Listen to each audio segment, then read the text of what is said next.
Hi, this is Ray Bentley. I'd like to invite you to check out my new book, The Holy Land Key. It is an examination of prophecy that goes beyond the clock on the wall and speculative timelines. You will meet the people the Old Testament prophets actually saw in the future and learn the historical context of prophecy and experience the journey of suffering and triumph lived by God's people over the centuries. The Jewish feasts of the Lord, they're listed in Leviticus 23. There are 7 of them. All 7 point to the Messiah. They all point and are fulfilled in Jesus. And the first 4 of them point to the first coming of Christ. And the last 3 point to the second coming of Christ.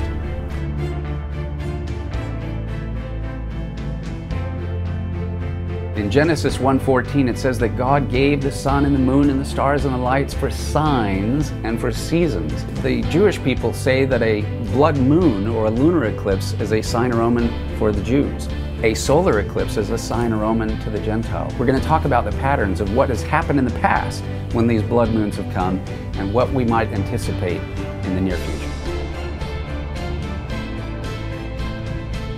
And I think one of the most unique characters that totally blew my mind, that I found out is probably Jewish, was Christopher Columbus. It has huge implications for the United States, for our country, for America, but also for the relationship between Jews and Gentiles.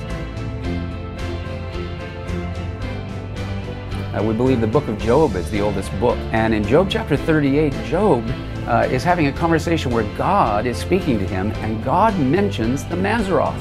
When you look it up, is basically the 12 constellations, what we call in Greek the zodiac. Most people think of the zodiac as, oh, astrology, stay away from that. In fact, before astrology came, there was God revealing himself through these 12 pictures. 12 is a number for God. And they point to the story of the gospel. It's fascinating.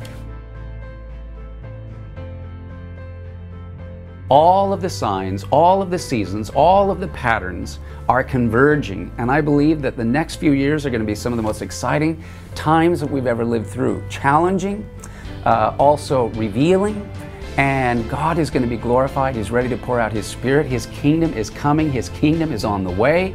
And I can't wait for you to read and to hear more about it and get excited for the return of Christ.